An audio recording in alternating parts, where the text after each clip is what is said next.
Baik, bismillahirrahmanirrahim. Perkenalkan, nama saya Rifa Fadlan Muhammad Ihsan dengan nomor induk mahasiswa 2310 30 802. Di sini saya akan menjelaskan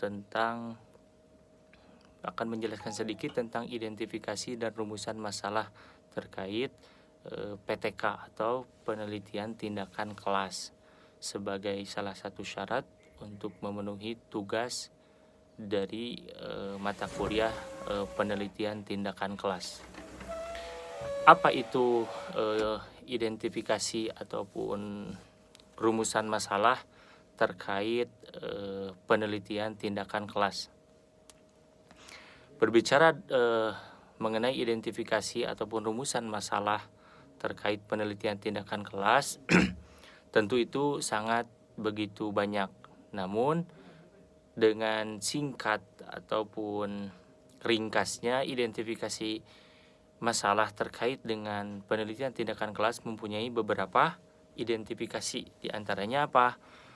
Guru memberi pertanyaan kepada muridnya, gitu kan. Jadi pada umumnya itu guru itu memberikan pertanyaan kepada muridnya. Kemudian yang kedua itu ada memperbanyak pertanyaan atau pernyataan diberikan dari salah satu,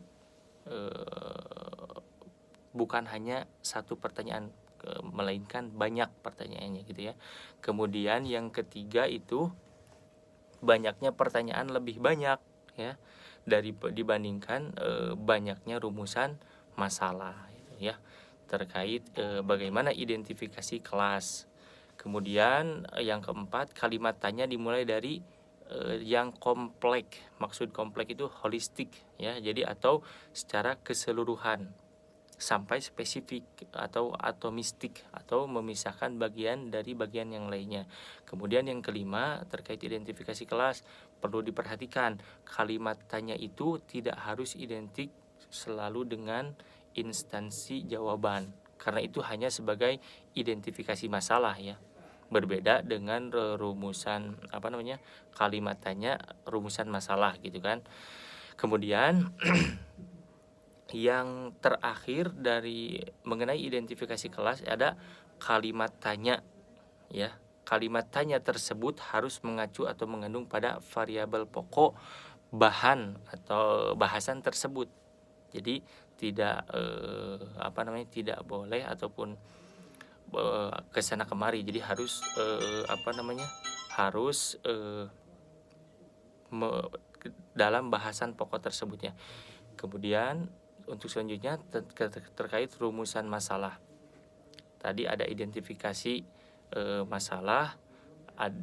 Kemudian yang kedua ada rumusan masalah. Umumnya yang pertama, rumusan masalah umumnya terbentuk dari kalimat tanya.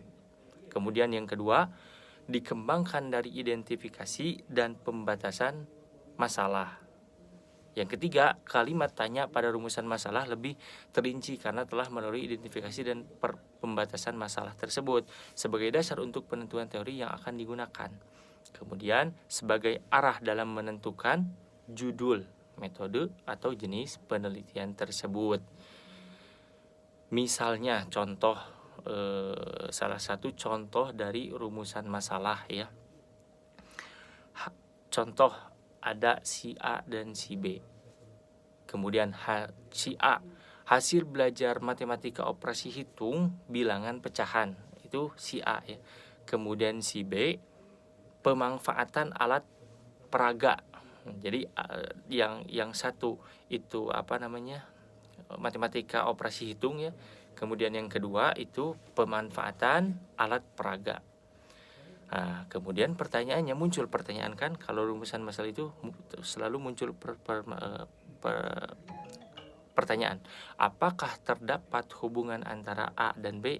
Jadi apakah ada keterkaitan antara tadi hitung operasional matematika kemudian dengan pemanfaatan alat peraga?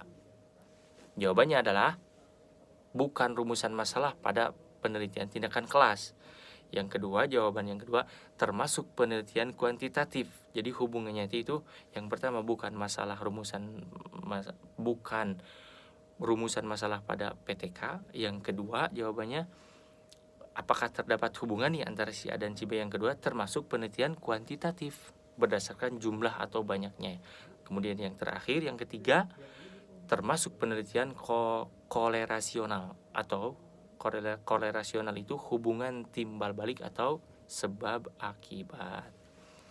Demikian yang bisa saya sampaikan pada kesempatan ini.